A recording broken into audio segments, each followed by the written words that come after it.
가기 사는 증시 각도기. 안녕하세요. 증시 각도기 TV 시청자 여러분, 투자 여러분 반갑습니다. 12월 중순 올해는 유종의 미를 주식시장에서는 걷고 있는 듯도 합니다. 왜냐하면 미국과 중국, 한국은 그런데 중국은 어떤가요? 네, 오늘 올랐습니다. 아니, 소개부터 하시죠. 안녕하세요, 찔링입니다. 올랐는데 뭔가 화끈한 느낌은 안 들어요. 화끈한 느낌이 안 들어요? 네. 네. 죄송합니다. 제가 막 진행을 해가지고. 네. 뭐. 그래도 이틀 연속인가 빠졌었는데, 그죠? 3일인가? 네, 3일 네, 빠졌었죠. 화수목. 네. 오늘은 오후 4시 기준 상해 0.41% 상승, 심천 0.84% 상승, 항생지수 1.56% 상승, 항생테크 1.72% 상승, 그 홍콩 그래서 테크 100 지수 1.5% 상승. 많이 올랐네요. 네. 오늘 전반적으로 다 올랐다. 그러면. 네, 오늘 미국도 그렇고 아시아 전체적으로 네. 올랐어요. 근데 중국 이외의 나라 그 상승폭보다 지수만 봤을 때 중국 지수가 좀 덜 상승폭이 크지 않았습니다. 네. 오늘 내용은 주로 네 가지. 어제 장 마감 후에 어제 그 열린 중앙경제공작회의 원문이 나왔습니다. 거기 그 매년 12월 중순에 열리잖아요. 그러면 1년 전에 작년 말에 나온 그 원문이랑 비교해서 공통점이랑 차이점 간단히 짚어드리고, 네. 두 번째는 어제까지 모어스레스가 상장한 지 5거래일. 그래서 오늘부터 이제 상한폭 20%가 정상거래. 적용됩니다. 네. 네. 그리고 드디어 오늘 하락했습니다. 그리고 반도체 종목 간단히 짚어드리고, 또 어제는 기술주 위주로 전반적으로 하락했는데 유독 핵 융합 테마주만 올랐잖아요. 그쵸. 오늘은 더 올랐습니다. 네.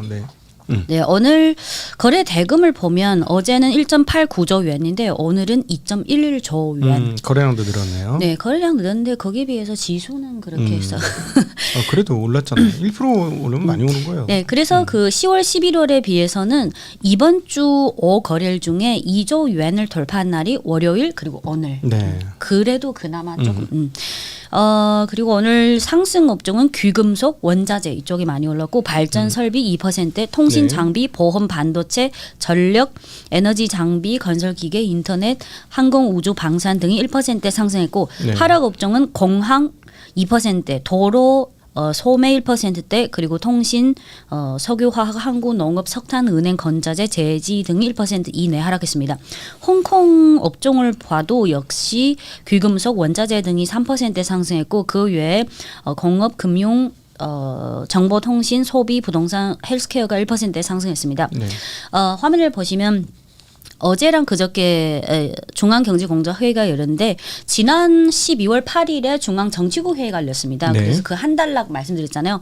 그래서 이 중앙정치국 회의는 중앙경제공작회의는 그 한 달락을 1, 2, 3, 4, 5, 6, 7, 8 이렇게 꼭지로 해서 한 페이지로 발표하는 겁니다.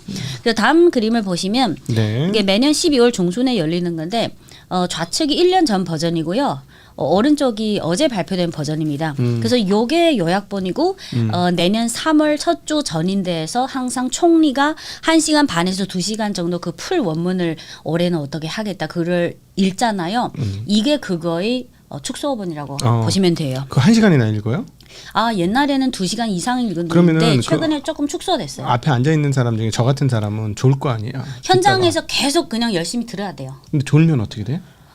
만약 카메라가 잡히면 운이 안 좋게, 가끔 운이 안 좋게 카메라 잡히면 이게 뭐. 나중에 뭐 이렇게 약간 인사조치되고 네, 그래요? 근데 현장에 최소 2,300~400명, 2,000여 명이 현장에 있으니까. 아니 그러니까 최소한 0.1% 20몇 명은 졸지. 아무리 안 졸아도. 그래도 그 2~3시간 정도는 정신 차리고 해야죠. 그게 뭐 별거. 아니 그래도 계속 열심히 일하다가 왔는데 막 계속 읽어 막 읽으면 막 이렇게 될 거 아니야. 그죠? 그럼 도기님은 만약 그 자리에 계시는 분이라면 졸리실 거예요? 그 중요한 자리에서?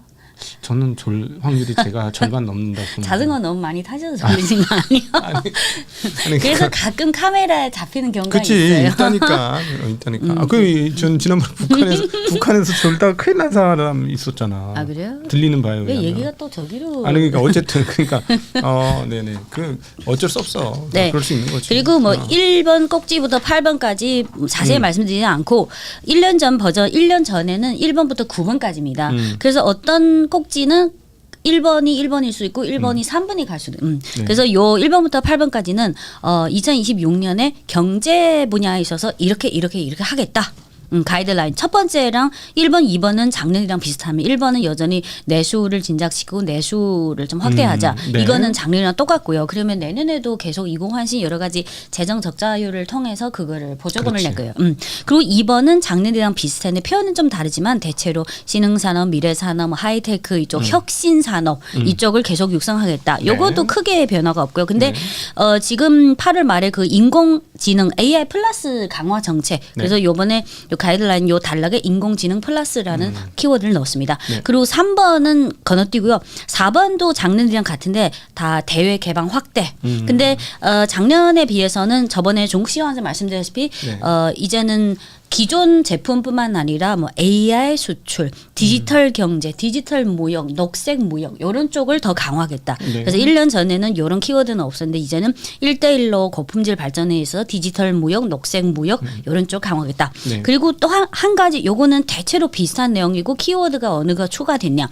근데 좀 큰 차이가 하나 생긴 점은 1년 전에 버전은 5번 항목이 부동산이었습니다. 네, 근데 올해는 부동산이 8번 항목으로 내려갔어요. 중요도가 떨어졌다는 얘기가? 그러니까 작년에 사실 여러 가지 부동산 마지노선을 지키는 뭐 대출 완화라든지 구매 제한 완화 그거를 사실 내세울 정책은 다 내세웠어요. 그러면 5번부터 작년에는 5번 항목, 5번 항목의 키워드는 부동산 문제가 시스템적 리스크로 확산되지 않도록 어느 정도 완성화시키자. 그래서 이번에는 5번에서 8번으로 떨어가고 졌는데요. 8번에서는 예를 들어서 한국으로 치면 장기 임대 주택이나 보장성 주택 이런 쪽을 하자. 그리고 뭐 진작 그런 단어는 없고 예를 들어서 재고를 뭐 가급적이면 처리하고 공급과 수요의 균형. 그러니까 무슨 말인지 대충 느낌이 들죠. 근데 사실은 중국 같은 경우는 마지노선을 지키자라는 걸 강조했어요. 제가 보니까 해결 방법은 민간 업자들이 지어놓은 공실난 아파트. 우리는 공실이 상가에 나는데 거기는 아파트에서 공실 났잖아. 그러면 그거를 정부가 사가지고 임대를 해주면 되지 않나? 안 그래도 어제 그 어떤 기사가 나왔냐면 예를 들어 중국도 점점 그 장기 임대주택 그런 주택이 늘어나잖아요. 그러면 예를 들어서 어떤 청년 부부가 그거를 샀다. 그러면 나중에 이 두 분이 소득이 늘어나서 또 더 좋은 집으로 갈 수 있잖아요. 그럼 이거 팔고 그거 할 때 요거 팔 때는 시장에서 팔 게 아니라 다시 정부한테 판다. 그러면 그 사고 파는 부분이 시장에서 그 제외되는 그런 거. 그래서 그러니까 왜냐면 또 사회주의 시스템이기 때문에 아주 적합한 시스템이거든 그게. 근데 그럼에도 불구하고 저희가 꼭 배워야 될 게 있는데 지금 세계 레드라인이라고 세계 레드라인이지. 그거 아직도 안 풀었죠. 사실상 상당 부분 풀긴 풀었는데 근데 공문으로는 뭐 그게 없어졌다. 그건 아니고 세계 레드라인이 그거잖아요. 부동산 개발 업체들이 거의 현금 가지고 집 져라. 세 가지 1, 2, 3 순부채 비율이 얼마 이내여야지 은행에서 대출받아요. 그리고 전체 부채 비율이 얼마 딱 그 지표를 맞춰야지 정상적으로 대출받아요. 그 사진 한마디로 풀어보면 그냥 네 돈 갖고 집 져라 이거잖아. 근데 그 레드라인 정책이 이제 4년 전이잖아요. 근데 작년이랑 재작년 말쯤부터 한 거의 2년 가까이 그거를 조금 완화시켜서. 근데 사실 현실적으로 그 세 가지 레드라인 그 기준을 완화시키나 하더라도 그것 때문에 부동산이 그거는 아니에요. 그래서 사실상 그게 완화되긴 했지만 현실적으로 시장이 이러니까 그거랑 좀 무색해진 느낌? 아니, 저는 그 세 가지 레드라인을 그래도 안 풀었잖아. 난 그게 그러니까 왜냐면은 이게 일반 자본주의 시스템에서는 뭐가 되냐면 가격이 떨어지면은 사람들이 아우성을 치요. 그러면 어쩔 수 없이 풀어줘 버려 그거를. 그래서 다시 부채와 자산 가격이 양등하는 그런 일이 반복적으로 이루어지거든요. 그리고 그 지금 올해가 한 2주 남았는데 거의 지표나 그런 거는 2주를 제외해도 연간씩 거의 다 나왔잖아요. 저번에 우리가 중국 시황에서 중국의 전체 DDP에서 부동산 플러스 부동산 관련 업종의 그 비중 그리고 하이테크 첨단 산업, 신흥 산업 요 비중이 점점 역전돼 가지고 지금은 거의 역전됐다. 근데 예전에는 부동산이 압도적으로 컸죠. 근데 어제 그 CCTV에서 나온 거 보면 올해 기준으로 이제 나머지 12월 거를 조금 연간으로 합산하면 한 17% 정도 예상한다. 뭐가? 그 미래 산업 첨단, 그 기존의 전통 산업 외에, 근데 CCTV에서는 전략적 신흥 산업이라고 표현했지만, 즉 뭐 철강이나 그런 전통 굴뚝 외에 하이테크도 있고 첨단도 있고 태양광도 있고, 네. 사실 태양광은 이제는 더 이상 하이테크는 아니잖아. 그래서 기존의 그 전통 산업 외에 그거를 국가 전략적 신흥 산업, 그게 이미 17%라서 숫자로 봐서는 이미 부동산 플러스 직간접적으로 관련된 전체 관련 업종 그걸 넘었는데, 근데 과거에 중국시황 말씀드렸다시피 그게 왜 아직은 영향이 크냐면, 예를 들어서 부동산에서 100yuan을 매출이 나왔다. 그러면 그 전체 일자리 창출이라든지 전체 실제로 현실적인 실제 경제에 미치는 영향은 예를 들어서 170이다. 근데 미래 전략적 산업 뭐 그런 하이테크 그런 거는 100 나오면 사실 170이 아니라 130 정도. 그렇지. 그래서 아직은 그 여파. 그래서 정부 차원에서 계속해서 부동산은 무너지지 않은, 뭐 집값이 떨어진 거 어쩔 수 없죠. 마진선. 그래서 이번에 8번 항목에 마지노선을 지키자 이런 네네. 표현을 썼어요. 예, 이게 좀 작년이랑 좀 다른. 그리고 5번 항목 건너뛰고 6번이 1년 전에 6번 항목은 도농 발전 융합, 도농 간의 융합 발전인데 이번에는 그게 아니고 탄소 중립. 네. 탄소 중립이라는 게 6번이 됐어요. 빨리 올라왔네. 네. 그래서 탄소 중립 2060년인데. 3060. 근데 1년 전에도 물론 탄소 중립이 중요했죠. 근데 중국 정부가 3060 목표가 있잖아요. 그러면 내년부터 30까지 딱 5년 남았어요. 그치. 그럼 이제는 마지막에 속도를 내는 단계. 그래서 1년 전에 중앙정치국은 물론 탄소 중립 1년 전에 말했지만 이번에는 6번 항목 그 소제목이 그냥 탄소 중립이에요. 아니 30년까지 뭐였지? 60년까지가 중립인데. 2030년까지 탄소 배출 정점 도달. 정점 도달. 네, 2060년까지 탄소 중립 최종 실현. 요게 3060. 네. 그래서 이게 중요도가 더 올라왔다. 지금 상황 보면 60년까지 안 갈 것 같은데. 근데 그게 정부 차원에서 장기 목표를 할 때 요 예를 들어서 2030 탄소 배출 정점 도달 요거는 지금으로 봐서는 달성 가능할 것 같아요. 그렇지. 그리고 2030년 네. 정점 달성할 것 같고 60년 전에 중립 네. 올 것 같은데.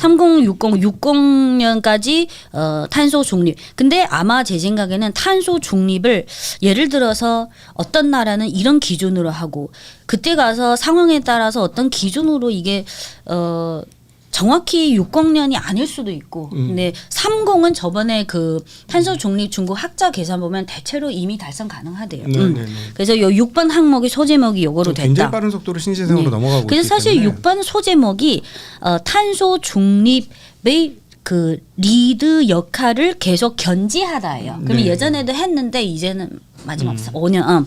그리고 1년 전에는 7번 항목이 이게 한국도 약간 서울이랑 지역 발전 불균형. 그래서 작년에는 7번 항목이 민생이나 지역 발전 불균형인데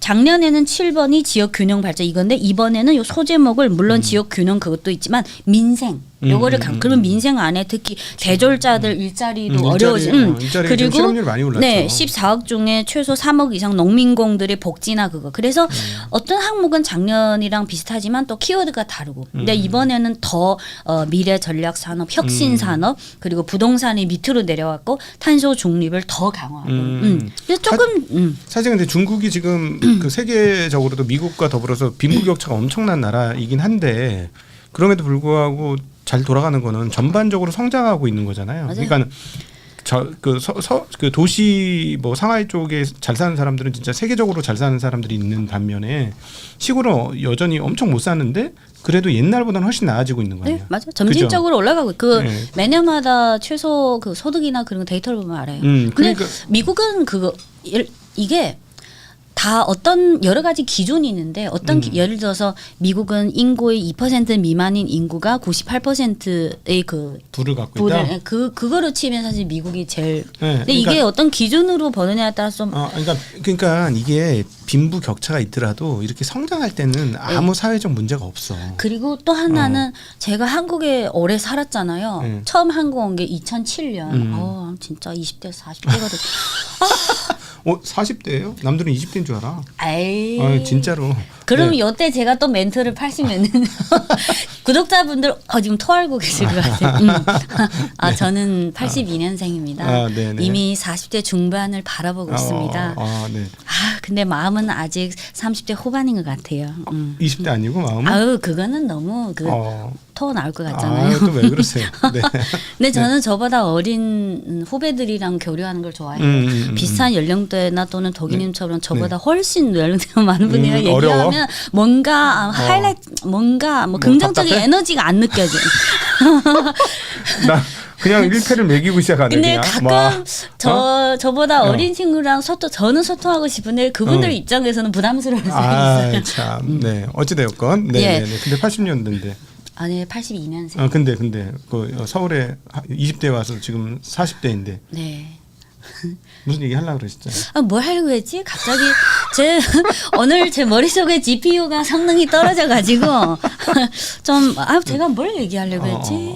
젊은 날에 왔는데. 빈부격차 빈부격차 얘기해. 서울에 와서 느꼈던 빈부격차 어떤데? 최근 2, 3년이 식재료나 일상용품의 가격 상승이 인플레가 제가 지금까지 사는 동안 제일 심하지. 저는 예전에 맞아. 식재료 사든 뭐 앱에서 살 때 가격을 그렇게 별로 그냥 샀는데 작년부터 이거 가격을 보고 있어요. 아니 그건 전 세계적으로 다 그렇잖아. 지금 중국도 그렇잖아. 아니요. 중국은 안 그래. 중국은 디플레지. 중국은 디플레지 지금. 특히 생필품은 먹고 일상적인 거 그리고 대중교통 그런 거는 거의 그대로예요. 그래서 사실 살 수 있다. 네, 그래서 저는 그게 근데 좀 그 밥값이 엄청 싸졌다고 하는데 소득 수준으로 보면 밖에서 도시락 까먹는 거 가격이 그렇게 싼 건 아닌 것 같은데. 그것도 또 어떤 가격대에 그거를 시키냐는. 아니 내가 그래서 어디 시내 백화점은 아닌데 슈퍼마켓 같은 데인데 1층에 우리나라 지금 푸드코트가 있더만요. 네. 그 뭐 별거 다 팔아. 네. 그리고 내가 그거 직접 사 먹어봤잖아. 가서. 한국 돈으로 한 2,000원 하던데 밥 하나에 반찬 하나 먹으니까 딱 하나씩이요? 하나씩 먹으니까 밥도 이렇게 팔고 반찬도 한 개 반찬을 여러 개 사서 먹을 수도 있고 그게 1층 푸드코트에 대체로 서민들 가격대 맞아 그렇죠 맞죠. 네 그런 데 많아요. 뭐 어떤 데는 뭐 몇십 유엔에 뭐 반찬 2개 몇 개까지 선택할 수 있을. 근데 뭣도 모르고 막 샀다가 먹을 수가 없어서 다 버렸어. 아유 뭐. 막 빵도 샀다가 막 했는데 또 이게 입맛이 좀 안 맞더라고. 사람이 해 나가 보면 또 약간 충동으로 뭐 이것저것 맞아. 근데 결국 버리는 게 많더라고요. 네 그리고 이 그림이 모어스레스 주가인데요. 12월 5일 첫날부터 어제까지 5거래일 동안 그 첫날 발행가에 비해서 무려 723% 급등했습니다. 근데 오늘은 마감가 기준으로 한 13% 정도 급락했는데요. 오늘 그래프는 다 오전장 마감 또는 오후장 초반입니다. 오늘 드디어 하락했고 근데 하락했는데 어제 장 마감 후에 모어스레스가 공시 하나가 나왔습니다. 이거 근데 지금 이게 첫날부터 한 300% 올라서 시작한 거 아니야? 그러면 첫날에 425% 그러니까 올랐잖아요. 아까 한 900% 오른 거네. 따지고 보면. 근데 첫날 발행가가 한 114유엔 정도인데 어제가 900 얼마니까 그러니까. 발행가에 비해서 700% 이상 올랐어요. 그러니까. 네. 그래서 이게 사실 뭐 아무리 상한폭 제한이 없어도 이번 주 종구 시황을 들으시면 아시겠지만 반도체 그 자금이 싹 다 이쪽으로 몰렸잖아요. 네. 그래서 어제 장 마감 후에 모어스레스가 공시를 하나 냈습니다. 네. 공시 내용 너무 길지만 요약하자면 딱 4가지. 첫 번째는 상장 12월 5일 상장 첫날부터 12월 11일 상장 5번째 거래일까지 발행가 대비 무려 주가가 723% 급등했다. 근데 요 급등폭이 예를 들어서 과창판에 상장했잖아요. 그러면 과창 50 지수나 과창판 안에 있는 지수에 비해서 그 상승폭이 너무 과했다. 그래서 이런 상황에서 투자자 여러분들은 이런 주가 폭등에 대한 이런 리스크를 좀 인지하시고 그걸 공시했다고? 네, 중국은 이런 경우가 많아요. 그 회사가 자발적으로 아니면 네, 거래소에서 하라고? 아니 회사에서 해요. 이게 아까 유사한 사례도 이따가 말씀드릴 거예요. 또 캠블컨도 올해 이런 사례가 있었어요. 많이 올랐으니까 조심해라. 네. 그리고 두 번째는 예전에 말씀드렸다시피 12월 19일에 무얼스레스가 그 무사 개발자 대회를 열립니다. 무사가 MUS의 그 쿠다처럼 그건데 개발자 대회. 그래서 그 며칠 전에 이 개발자 대회에 대한 기대치가 높았다고 했잖아요. 근데 요거에 대해 공시에서 이번 항목에서 이렇게 말했습니다. 12월 9일에 요 개발자 대회를 여는데 이 개발자 대회는 그냥 개발자 대회일 뿐 우리 회사의 뭐 경영 실적이나 그거에 대해서는 뭐 별로 큰 영향을 미치지 않는다.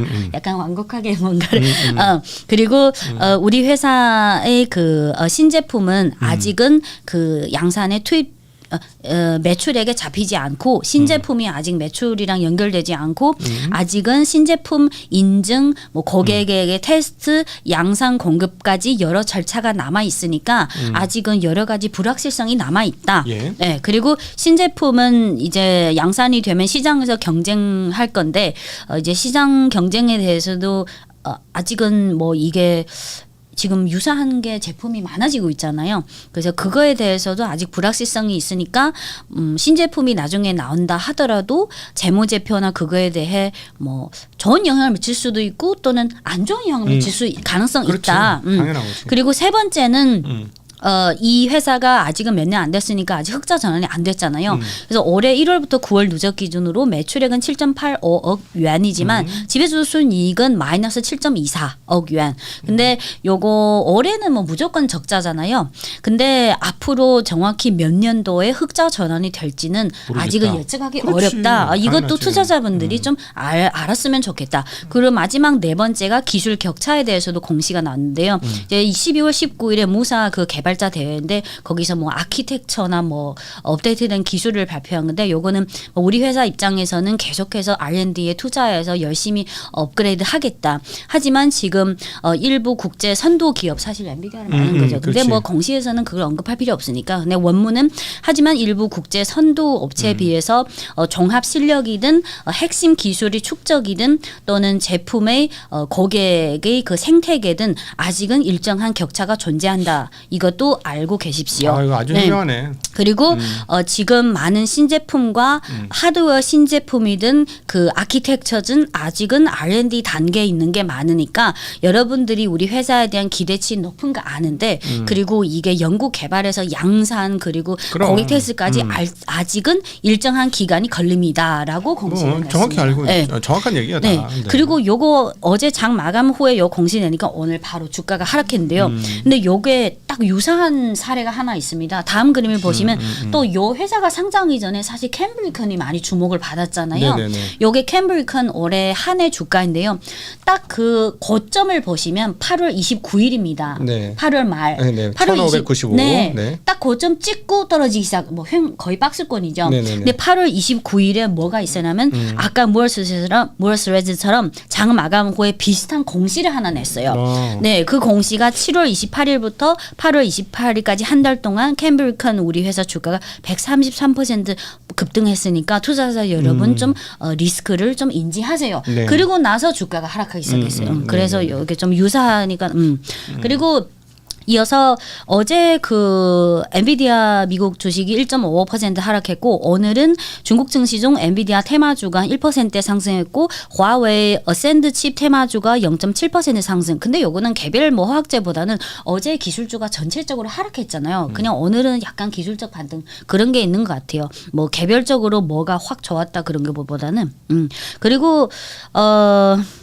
오늘 캠브리컨은 마감가 기준으로 3%대 하락했고 해광 정보는 1% 하락했습니다. 그래서 오늘은 뭐 엔비디아랑 화웨이 어센드 칩 테마주는 좀 1% 내외로 상승했는데 그 무어스레스가 하락하다 보니까 또 캠브리컨이랑 해광이 또 같이 하락하더라고요. 그렇지. 네. 아무래도. 그리고 어제는 뭐 파운드리 뭐 다 하락했잖아요. 오늘은 약간 기술적 반등 그런 게 있어서 SMIC 홍콩 종목 1% 상승, 상해 과창 종목 2% 상승. 그리고 요즘 특히 이번 주에 SMIC 낙폭에 비해서 화홍 반도체 낙폭이 훨씬 컸습니다. 네. 오늘 화홍 반도체 홍콩 종목이 강보합 그리고 상해 과창반 1% 하락했고 그리고 그 중국 국산 반도체 장비 북방 화창 오늘 강보합 그리고 중미 반도체 설비 4% 상승 그리고 BAT 종목 알리바바 오늘 2% 상승 텐센트 1.9% 상승 바이두 1% 상승 다 한국시 오후 4시 기준입니다. 네. 그리고 다음 그림을 보시면 그림에 회사 로고처럼 생긴 게 4개가 있습니다. 다음 페이지 뒤로 가시면요. 네, 요거. 우리가 지금 12월 5일에 새로 상장한 게 몰스레스 좌측 상단 그 로고 보이시죠? 몰스레스. 그리고 12월 5일에 이미 청약이 마무리된 게 우측 상단의 메타X. 네, 메타X. 요거는 미국 메타랑 아무 상관없습니다. 그냥 이름이 이런 거예요. 메타X. 요거는 12월 5일에 청약이 완료된데 아직은 정확히 뭐 1월 며칠에 상장된다 그거는 확실하게 발표되지 않았습니다. 그리고 좌측 하단에 요거 그 밑에 영문으로 BIREN 요거 중문으로 발음을 표기하는데 Bren 그래서 Bren 테크놀로지 요거도 사실 GPU 기업인데 요거는 8월 달에 홍콩 거래소에 상장 신청을 냈습니다. 그래서 아직은 오랜 기간이 걸립니다. IPO까지. 그리고 아까 그 메타X는 상해 과창판 예정이고요. 그리고 또 우측 하단에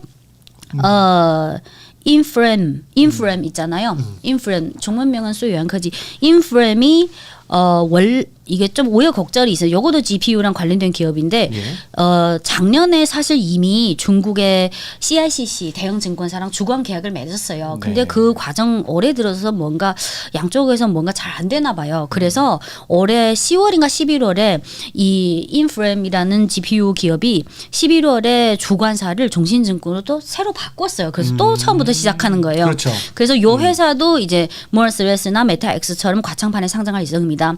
그래서 내년에는 연간으로 따지면 메타X 그리고 이어서 그 바이런 그리고 인프렘 이론적으로 세 개가 다 상장해야 돼요. 그러니까 지금 자금 조달하기 되게 좋은 분위기야. 이런 분위기가 만들어져서 지금 천에 지금 찬스인 거야.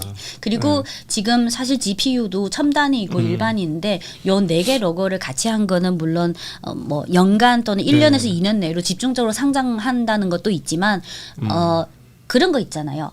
요 몇 년 동안은 요 4기업이 뭐 핵심입니다. 네 마리 뭐 용. 네, 요거는 최근에 업계나 기사에서 아까 그 4개를 국산 GPU 4마리 용 이런 별명을 달아줬어요. 근데 의외로 잘못하면 저 무어스에서 저 오늘 어제 만들었던 고점 저거 회복하는데 굉장히 긴 시간 걸릴 수도 있어요. 아마 그러지 않을까 싶어요. 왜냐하면 3년 안에 의미 있는 실적 나오기가 어려울 거거든. 지금 저 자금 조달해서 최소 3년 이상. 저 조달해가지고 인원 더 뽑고 연구원들 더 스카우트하고 그럼 막 열심히 해가지고 그럼 보통 우리가 그 취입의 주기를 2년 정도 보거든요. 네.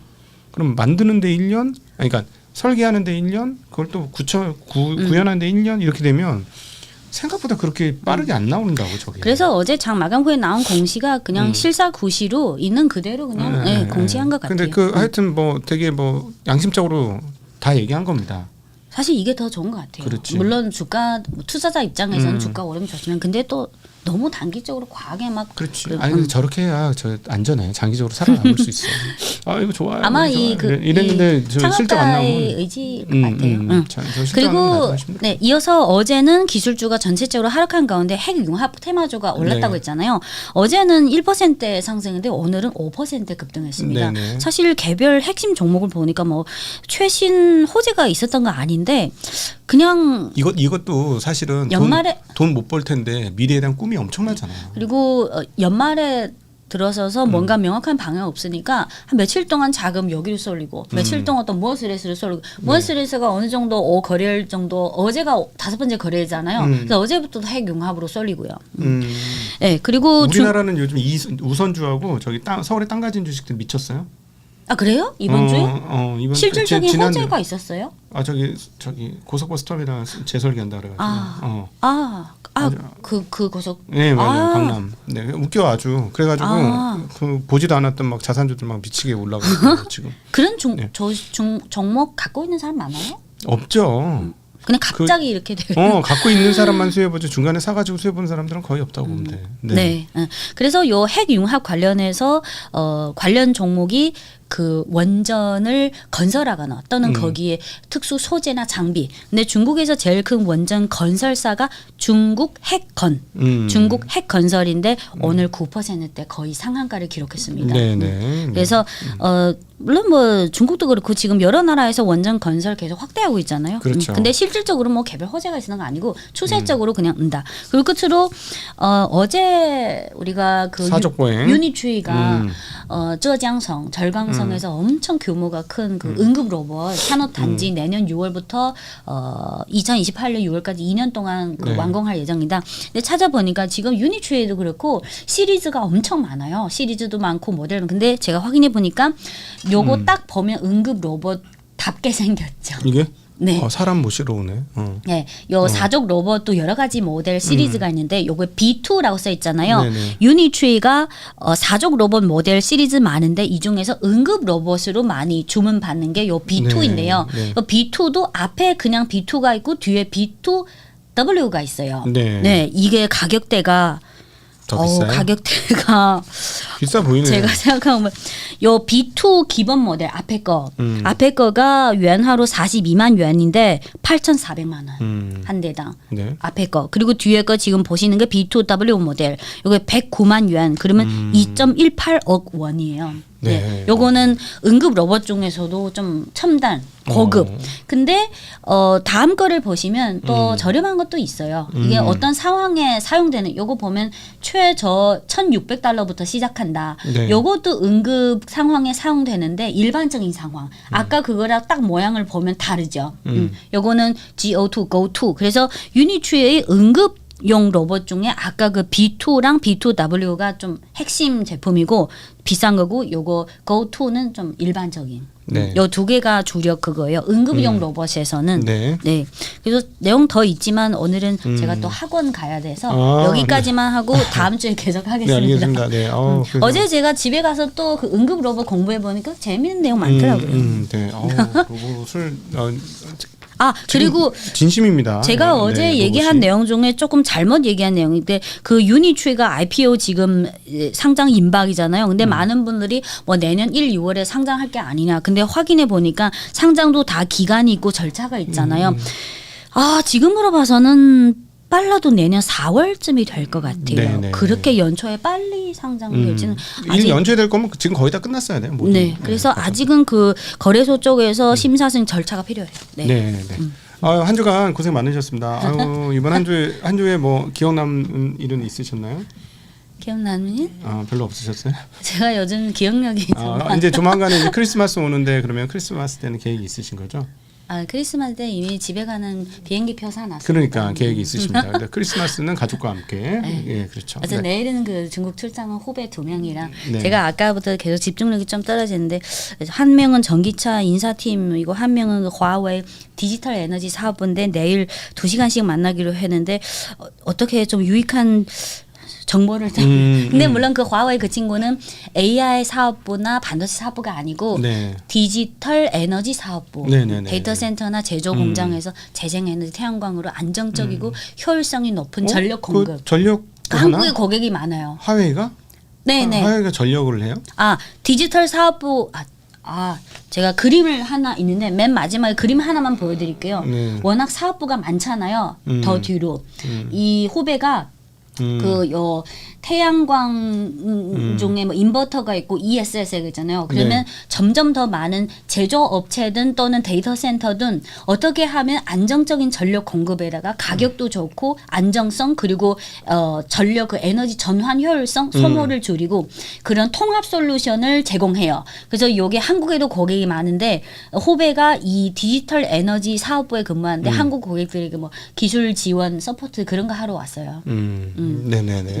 네네. 그래서 뭔지 정확히 내일 제가 좀 많이 물어봐야 되겠어요. 네네네. 그렇게 하시죠. 전력도 한다고? 신기하네. 네. 이게 디지털 에너지 사업부, 에너지 사업부. 하긴 뭐 2차 전지 회사가 많으니까 기본이 태양광인데 그것뿐만 아니라 통합 솔루션. 네. 별거 다 하네요. 우리나라. 근데 제조업체 입장에서는 이게 엄청 중요해요. 그렇죠. 별거 다 하네. 데이터 센터도 그렇고. 예. 자, 오늘도 함께 해주셔서 진심으로 감사합니다. 행복한 주말 되시길 빌겠습니다. 감사합니다. 안녕.